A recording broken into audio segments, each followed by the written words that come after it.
professor vai ser... A senhora tinha falado que ia ser pelo computador, celular, via online. Isso. Mas vai ser mesmo dia? Não, agora vai ficar uma semana o Josué, uma semana eu. Uma semana o Josué, uma semana eu.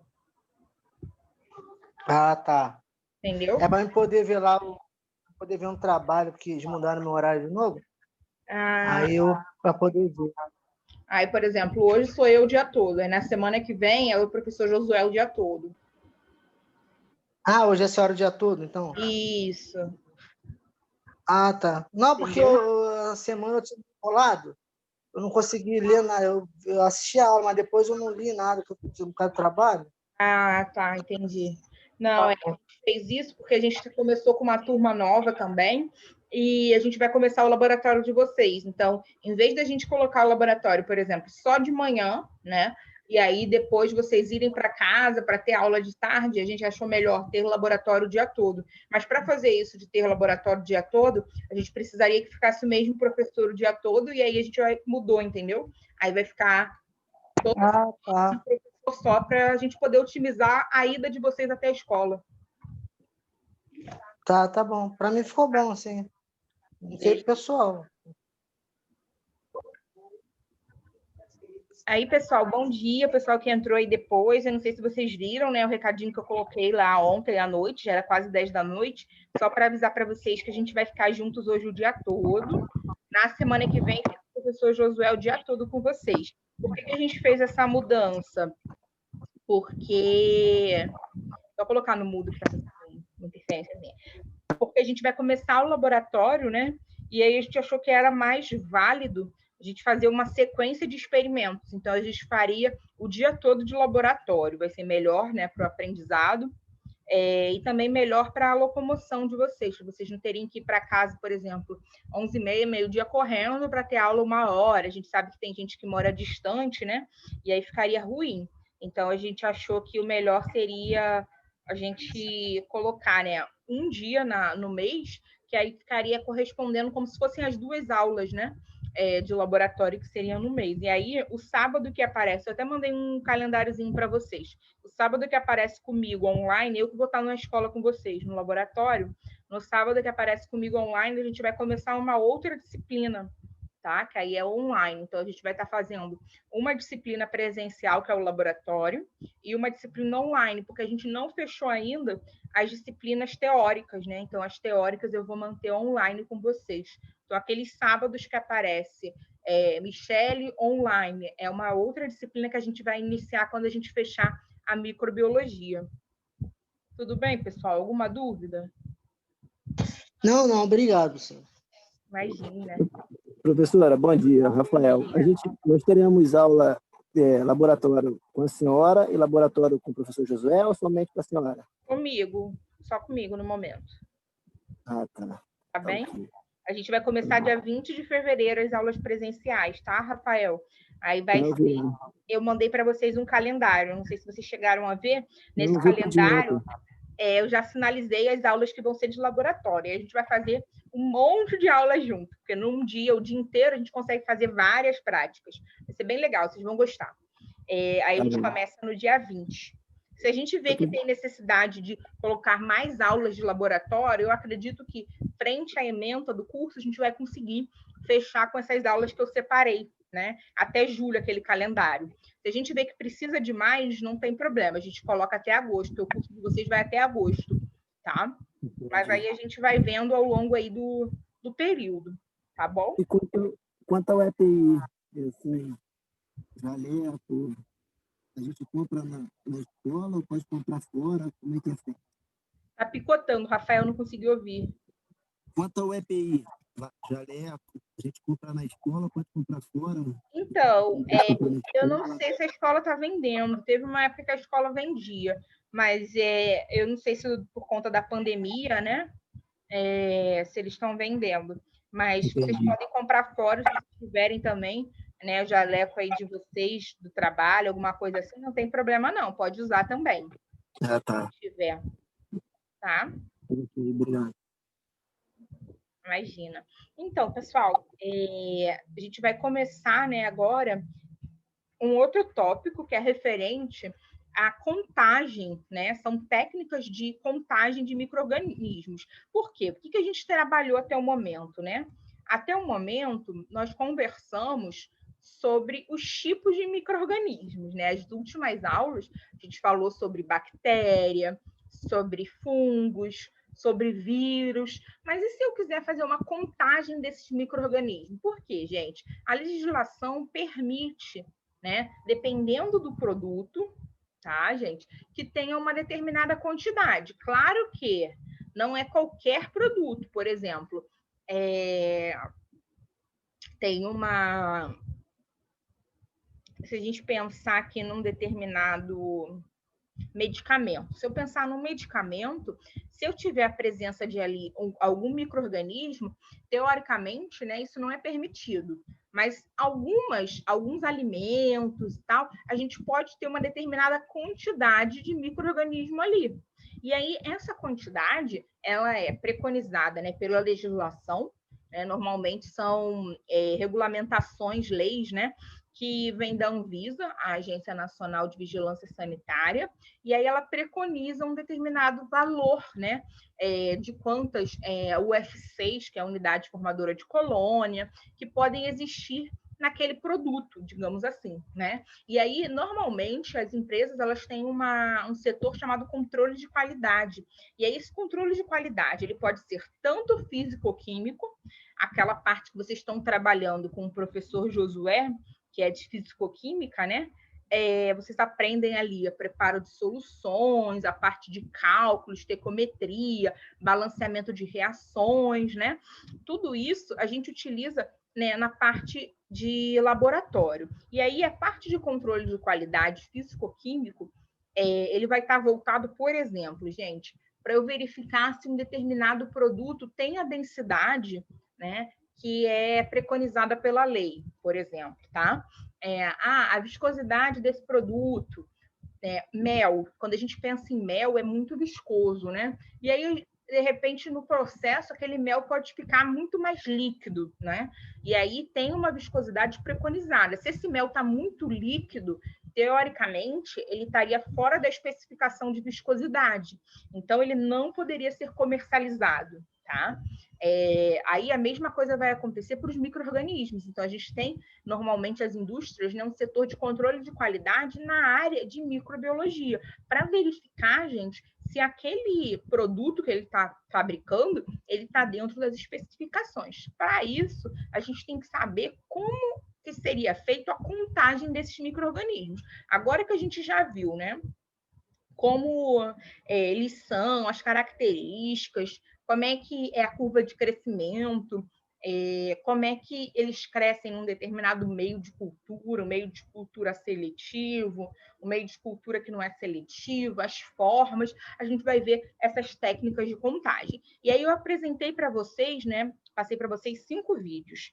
Alguns vídeos, né, iniciais referentes a técnicas, né, de contagem, seja você preparar uma plaquinha, fazer, por exemplo, um espalhamento, que pode ser na superfície da plaquinha, pode ser por baixo, né, em profundidade, que a gente chama. Eu achei interessante esses vídeos, por quê? Porque eles mostram para vocês a parte experimental, né? A microbiologia, ela não tem a parte experimental, né? O técnico em química, ele vê a parte teórica, né? Segundo a nossa ementa, ele está vendo a parte teórica da microbiologia, mas ele não tem contato com a parte experimental. Então, os vídeos, eles acabam aproximando um pouquinho vocês, né? Dessa parte experimental. Bem, então, né, passei aqueles vídeos só para complementar. Agora a gente vai trabalhar com essa contagem, né, de micro-organismos. Tem uma série de métodos, né, que são utilizados para essa contagem. Só que, normalmente, a gente divide em 2 grandes grupos, tá? Aquele que vai quantificar número de células e aqueles que vão quantificar a massa celular. Bem, alguns métodos, gente, vão fazer quantificação somente de células viáveis. O que seriam isso? Seriam as células vivas.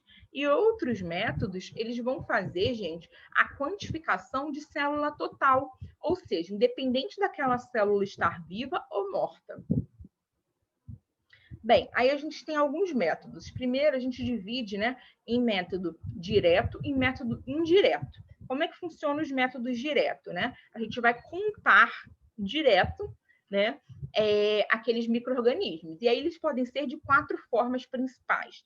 Contagem em placa, o NMP, que é o número mais provável, o método de filtração e o método de contagem direta no microscópio. Depois a gente vai ver os métodos indiretos, no qual a gente não vai contar quantas colônias tem ali. A gente vai usar algum equipamento que vai detectar, por exemplo, alguma diferença. E aí, por exemplo, a turbidimetria, a gente vai conversar sobre isso.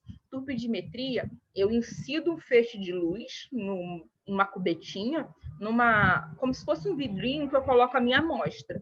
E aí eu sei o quanto de luz está passando ali, né? O aparelho vai detectar. E aí eu sei o quanto incidiu e o quanto está saindo. Por diferença, né, eu consigo associar, por exemplo, a concentração. Tem uma lei, a lei de Lambert-Beer, que faz com que a gente consiga achar essa diferençazinha.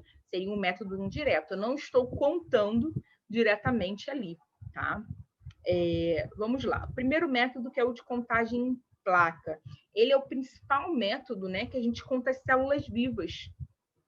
Né? Ele tem uma pequena desvantagem, que é um método muito demorado. Por quê, gente? Por que ele demora? Porque eu preciso aguardar que essas minhas células se multipliquem, tá? Lembra que eu falei com vocês que, às vezes, né, a gente olha no microscópio e a gente pode não ver nada? Porque, se a gente for pensar, o tamanhozinho é muito pequenininho, né? E aí, gente, o que a gente consegue ver? As colônias, é quando eu tenho um monte de célulazinhas juntas, né? E aí, nesse caso, acaba demorando um pouco isso acontecer. Então, a gente tem que esperar que essas colônias, né, elas fiquem visíveis para que a gente possa contar, tá? Bem, se eu tiver um material que tem uma alta concentração microbiana, nesse caso, eu posso utilizar a contagem em placa. Mas o que vai acontecer, gente? Se eu coloco uma determinada amostra, ela está rica em muitos micro-organismos. Quando eu olho a placa, ela fica toda tomada. Eu não consigo separar, por exemplo, uma colônia da outra. Parece que ela preencheu toda a plaquinha. Nesse caso, eu não consigo fazer contagem. O que eu vou fazer, gente? Eu vou fazer diluição. Então, a primeira, né, a primeira amostra é exatamente colocar a amostra sem diluir, sem nada. E aí a gente tem uma ideia se ela está rica, né, em micro-organismos ou não. Nesse caso, eu estou percebendo que ela tem muito micro-organismo. Então, o que eu vou fazer? Eu vou fazer diluição.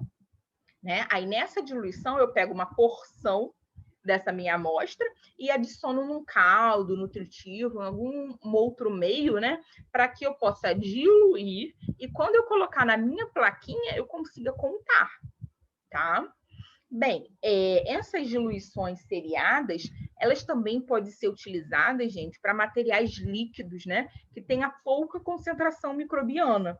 E aí a gente utiliza o método de filtração, que seria o melhor. Aqui eu coloquei o método da diluição em placas, né? Que a gente chama de diluição seriadas. Olha o que acontece, gente. Eu tinha aqui a minha amostra, tá? Tá num Erlenmeyerzinho. Essa minha amostra, eu retiro uma alíquota. O que é a alíquota? É uma porção. Tirei 1 ml. Coloquei aqui, ó, onde já tinha um caldo, tinha 9 ml, tá? Aí ficou 1/10, a gente chama de 10 a menos 1. Né? E aí eu vou colocar na plaquinha 1 ml de cada um deles. Mas o primeiro, ó, coloquei, e aí eu vejo que tá muito juntinho, eu não consigo nem contar, tá? Aí o que eu faço? Eu vou retirar 1 ml, coloco em outro tubo de ensaio que tinha 9 ml do caldo. Aí eu vou, misturo, retiro mais 1 ml. Vou fazendo essas diluições com o objetivo, gente, de conseguir contabilizar. Se a gente for olhar, ó, a segunda plaquinha já diminuiu um pouco comparada à primeira, mas ainda não está muito claro essas contagens, né? Existe um número padrão, gente, recomendado para quantas colônias, né, deveria se ter para a gente poder fazer um cálculo adequado. Nesse caso aqui, ó, na terceira plaquinha, eu já tenho 159 colônias. Mas olha o cuidado que eu preciso ter. São 159 colônias, mas qual o fator de diluição? 10 a menos 3. Por quê? Porque eu tirei 1 ml, 2, né? Então, daqui primeiro, ó, 1 ml já é 10 a menos 1. Daqui eu retirei mais 1 ml, 10 a menos 2. Retirei mais 1 ml, 10 a menos 3. Então, eu preciso, para eu encontrar, né, quantas células eu tenho, quantas unidades formadoras de colônia, né, na amostra original, eu não posso esquecer de multiplicar, né, pelo fator de diluição, 10 à terceira. Então, nesse caso, a gente vai ver que teria ali cerca de 1,59 vezes 10 à quinta, porque andou com a vírgula, tá? E aí, nesse caso, né, está apresentando em notação científica. Na minha quarta diluição, eu vejo 17 colônias, na quinta eu vejo 2, já na sexta eu não vejo nada, porque está muito diluído, né? Então, o adequado seria esse mesmo, o de 159, de 10 a menos 3, para a gente poder contabilizar. Bem, aí aqui eu coloquei, ó, na contagem ideal, né? Se fossem bactérias, no mínimo, teriam que ter de 20 a 30 colônias. E no máximo de 200 a 300 colônias. Passar de 300, gente, já fica mais complicado a gente contar, né? Eu digo até que 200 a 300 já acho um número elevado para contabilizar, né? Normalmente, a gente vai marcando a plaquinha com, né, geralmente os contadores, a gente marca com a caneta, né? Esses são os mais manuais, e aí você vai contando. Tem uns que você encosta, tipo uma canetinha, e ele já contabiliza, ele tem um contador acoplado, né? Vai depender aí de como tá, de como é equipado o laboratório que vocês estão atuando, tá? Normalmente, a gente não pode confiar em apenas um cálculo, né? Cada diluição dessa, o recomendado é que a gente faça em triplicata, ou seja, 3 plaquinhas para fazer, gente, essa contabilização, tá? Para a gente poder ter, ó, coloquei aqui 3 plaquinhas réplicas para cada diluição, para a gente ter resultados estatisticamente válidos, tá? Bem, quando... Alguma dúvida? Não, foi o que eu apertei sem querer. Ah, beleza. Qualquer dúvida, gente, vocês podem falar, tá? Bem, aqui embaixo eu coloquei só uma observação, né? Porque depois que a gente faz os cálculos, esses cálculos eles precisam sempre estar adequados de acordo com o fator de diluição, tá? Que a gente está utilizando. Nesse caso, a gente vai determinar o número de micro-organismos que tem ali, tá? Depois que a gente faz aquele cálculo aqui, ó, do 159, que era quantas colônias eu localizei, vezes o fator de diluição. E aí a gente encontra o número de células, né, unidades formadoras de colônia que eu tinha no volume inicial, no material inicial. Lembra? A gente multiplica exatamente para chegar na minha amostra. Porque o que eu quero saber é na amostra, não na placa diluída, né? A placa diluída é só para facilitar a contagem. E a gente acredita que a amostra está homogênea, né? Então, sempre antes de tirar cada alíquotazinha, o ideal é que a gente homogeneize, né? Para garantir que ele está todo homogêneo na hora que a gente faz as retiradas. Bem, normalmente, né?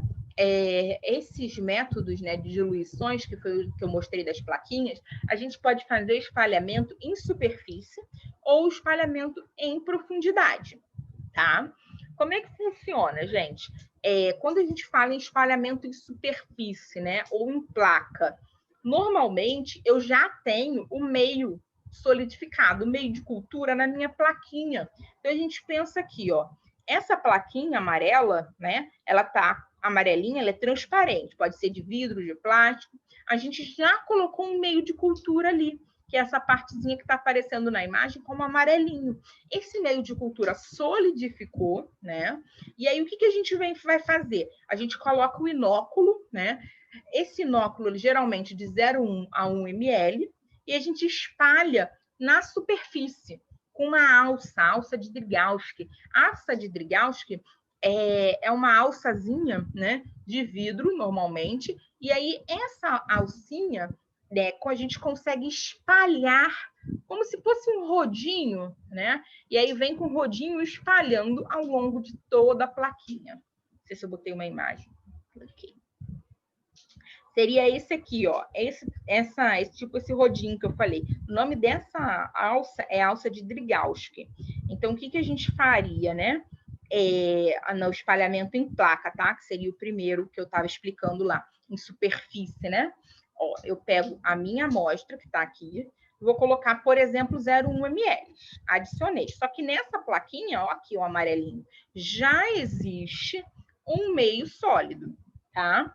Aí, depois que eu coloco essa minha alíquota, 0,1 ml, né, que é a faixa, eu venho com a alçazinha de Drygalski e espalho, tá, essa minha amostra, né, em toda a superfície.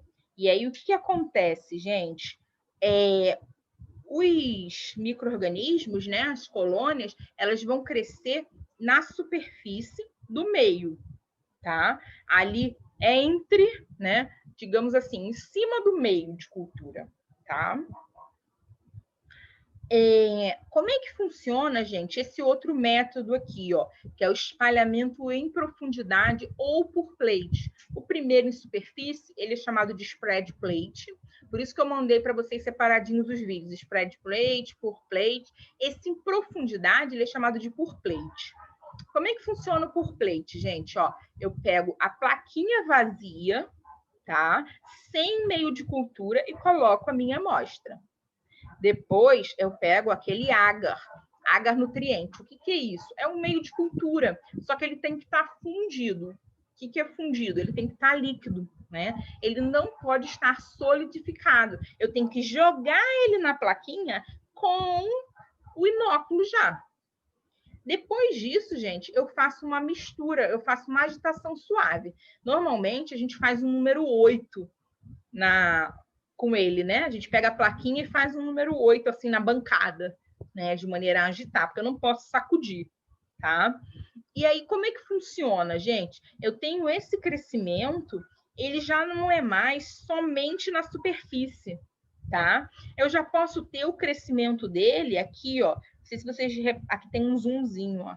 Eu posso ter um crescimento dele embaixo também, tá? Do micro-organismo, porque lembra que ele não vai crescer somente na superfície, como era o outro método. Ele pode crescer entre, né? Porque lembra que eu coloquei o inóculo e coloquei o agar em cima e misturei? Conforme eu misturei, ó, se vocês repararem, ele pode crescer em qualquer partezinha da placa, né? Em profundidade. Dúvidas, pessoal? Essa parte é interessante. Tranquilo até aqui, professora. Tranquilo?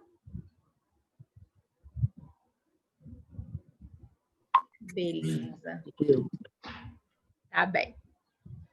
Bem, aí aqui eu coloquei, né? No método de espalhamento em profundidade, que é aquele por plate, né? Geralmente 1 ml é adicionado, né, no fundo da placa, que está estéreo, vazia, e a gente adiciona o meio de cultura. Esse meio de cultura líquido, né, aquele agar, ele está a uma temperatura de 40 a 45 graus para ele ficar líquido, né? Aí a gente verte ele. Aí a gente homogeniza, foi aquilo que eu falei dos movimentos, né? E é preciso garantir que o meio não solidifique antes da homogenização. E nem a gente pode colocar muito quente também não, tá, gente? Isso é importante, porque a gente aquece para ele ficar líquido, fluido, né? Um meio de cultura. Se eu jogar ele muito quente, ele pode matar as células microbianas, tá? Então a gente tem que ter um cuidado ali. A ideia é que ele fique numa temperatura de 40 a 45 graus, né? E é importante que quando a gente vire, né, ele não fique já duro, solidificado, antes da gente homogeneizar. Senão não vai ter o crescimento ali, tá? Bem, o próximo método direto é o que a gente chama de método de filtração. O método de filtração a gente utiliza para materiais, para amostras líquidas, onde a gente espera que a quantidade, né, de micro-organismos seja baixo, né? Por exemplo, se a gente pega uma água, né, de abastecimento das cidades, a gente espera que aquela água que a gente está recebendo nas nossas torneiras, ela tenha um baixo número de bactérias. Ué, Michele, não teria que ter nenhuma bactéria? Não, a legislação permite uma determinada quantidade de bactérias, tá? Mas é uma quantidade baixa, porque a gente imagina que elas foram tratadas com cloro. Então, se essa água foi tratada com cloro, parte daqueles micro-organismos, né, já foram mortos, aquelas células já estão mortas ali, né? Então, a gente só recebe um baixo número de bactérias. Como é que funciona? Normalmente, a gente pega uma quantidade de amostra, cerca de 100 ml a 200 ml, e a gente filtra numa membrana. O que é filtração? A gente ainda não conversou, a próxima matéria, né? Operações unitárias, e uma delas é a filtração. Mas a gente faz filtração na nossa casa. Quer ver um exemplo? Preparar café, né? Preparar um café, a gente utiliza aquele filtro, né? Se a gente está fazendo, por exemplo, um café com a cafeteira, né? A gente coloca aquele filtrozinho. Se a gente está fazendo um café, aquecendo a água na chaleira, né? E colocando e vertendo sobre um filtrozinho, né? A gente coloca o pó de café ali e filtra. O que vai passar ali, gente? A parte porosa do filtro, né? Ele permite a passagem somente do líquido. O pó fica retido. Aqui é a mesma coisa, tá? A gente vai ter a retenção, é sempre uma retenção parcial. O que for fluido vai permear e vai passar por esse filtro, né? E algo vai ficar retido, né? O que vai acontecer? Essa membrana porosa que a gente está usando aqui na filtração, ela retém o micro-organismo, tá? E aí, o que a gente faz? Esse filtro, essa membrana porosa, a gente coloca numa placa com meio de cultura. E aí, os nutrientes, né, vão passar, vai difundir, né, pela membrana, fazendo com que os micro-organismos consigam se multiplicar, formando as colônias e a gente consiga contar. Então, nesse caso, a gente filtra os micro-organismos que ficaram retidos, eles vão ser colocados depois de uma plaquinha, e essa plaquinha vai ter já uma determinado meio de cultura que vai fornecer os nutrientes necessários para esse micro-organismo. Deixa eu ver se botei imagem. Botei. Então, ó, normalmente, nesse caso, a gente tem placas, né, com colônias de 20 a 200, tá? Normalmente, a gente faz réplicas também, duplicadas, triplicadas, para que os resultados sejam válidos. Então, aqui, ó, estaria com uma membrana porosa, tá? E aí, esses pontinhos são as colônias que apareceram nessa amostra, né?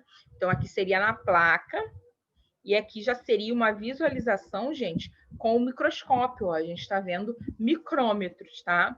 Então, a olho nu, a gente não conseguiria ver isso aqui com tanta riqueza de detalhes, tá? Na plaquinha, a gente vai ver só as bolinhas. Bem, o terceiro método é a contagem direta, né, numa câmara de contagem. O que acontece, gente? A gente coloca uma lâminazinha, né, numa plaquinha, digamos assim, uma alíquota da nossa amostra.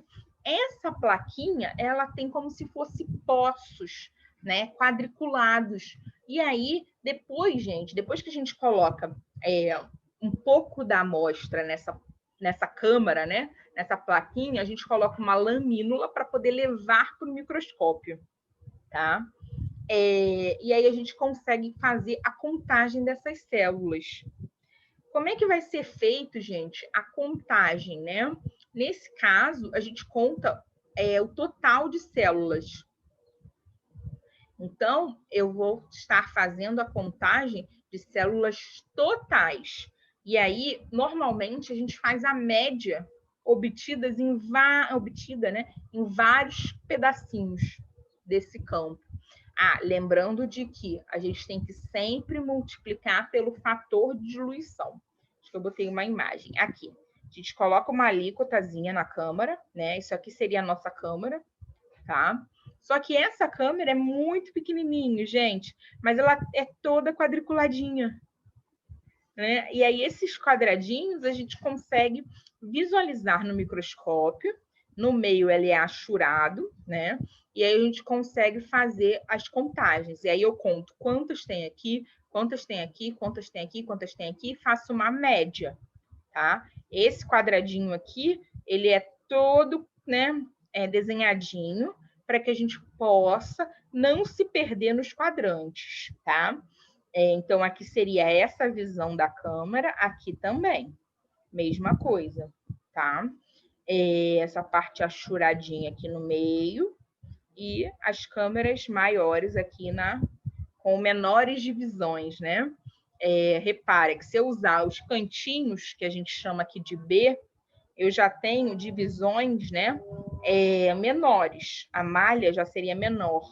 O C, então, gente, eu estaria trabalhando com quadradinhos muito menores. Se você reparar, o meio da plaquinha ele é muito mais subdividido, tá?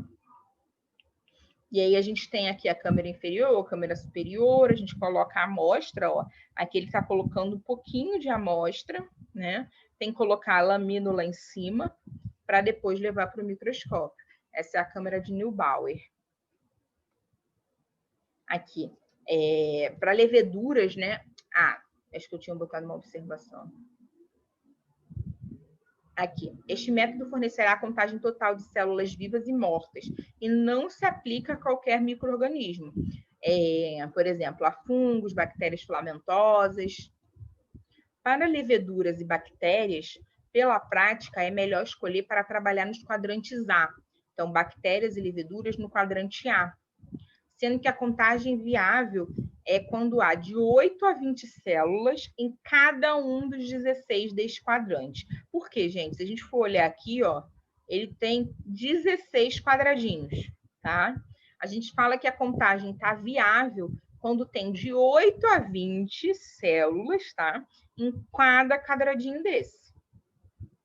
Se tiver mais de 20, fica muito difícil contar. E aí, o que a gente vai ter que fazer? Uma nova diluição da amostra. Ainda não dá para usar a contagem, né? Pela câmera de Neubauer com a diluição que está sendo trabalhada. Teria que diluir novamente a amostra.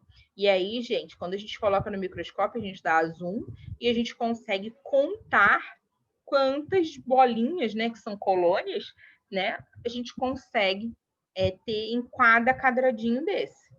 E aí a gente faz a média. Bem, a última, né, do técnica direta é o que a gente chama de método do número mais provável. Como é que funciona? É uma técnica estatística, tá? Em geral, a gente trabalha com 10 a 1 ml e a gente coloca em uma série de tubos que já tem um meio de cultura líquido, tá? Normalmente, a gente utiliza de 3 a 5 séries de tubos e aí a gente coloca réplicas, né, de volume ou diluição da amostra. Aí a gente deixa um tempo incubado e depois conta-se o número de tubos que a gente conseguiu obter crescimento, tá? E aí, normalmente, a gente pode ter várias formas do número mais provável. Como assim? A gente pode ter crescimento microbiano sendo observado, a gente pode ter uma mudança de cor, né? Eu usei um indicador de pH e mudou a cor. Eu posso ter produção de gás, vai depender de qual análise eu estou trabalhando. Mas aí eu vou olhar, depois de um tempo de incubação, o que está diferente nesse tubo. Quais os tubos que deram algo diferente? Aqui. O número mais provável, né? E eles estão colocado nesses frasquinhos. São frasquinhos que a gente consegue selar incuba na estufa, numa determinada temperatura por um determinado tempo, tá? Esse daqui, ó, era o número mais provável de bactérias anaeróbias, que não crescem, né, na presença de oxigênio, heterotróficas. Nesse caso, a mudança de coloração, né, é que foi possível identificar os tubos que deram positivo. Bem, como é que funciona? Aí, o número obtido pela combinação do número de tubos positivos de cada série, a gente consegue ter uma ideia do número mais provável de micro-organismo. Como, gente? Consultando tabelas. Então, o número mais provável, a gente usa tabelas para consultar. Então, é um método estatístico. A gente tem 95% de probabilidade, tá? De que aquele número de micro-organismo corresponda a um número real. Então, ele tem um intervalo de confiança aí de 95%. Pode ter só 5% aí de probabilidade de erro. Aqui é um exemplo de uma tabela de número mais provável. Se é na primeira diluição, se é na segunda, se é na terceira, o número de tubos, tá, que deram positivos, que você observou em cada diluição. E aí, por exemplo, em cada diluição, vamos supor, você não obteve nada, nenhuma diferença em nenhuma das 3 diluições. Seu número mais provável de micro-organismo é 0. Ah, você obteve na primeira diluição nada, na segunda nada e na terceira apareceu um tubo. Então, você tem o número mais provável de 0,3. Tá?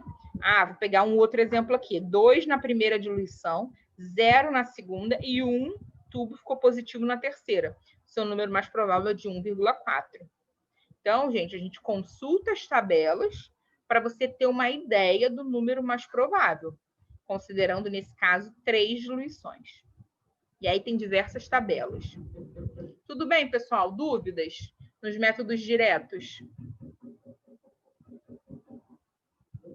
Tranquilo, professora.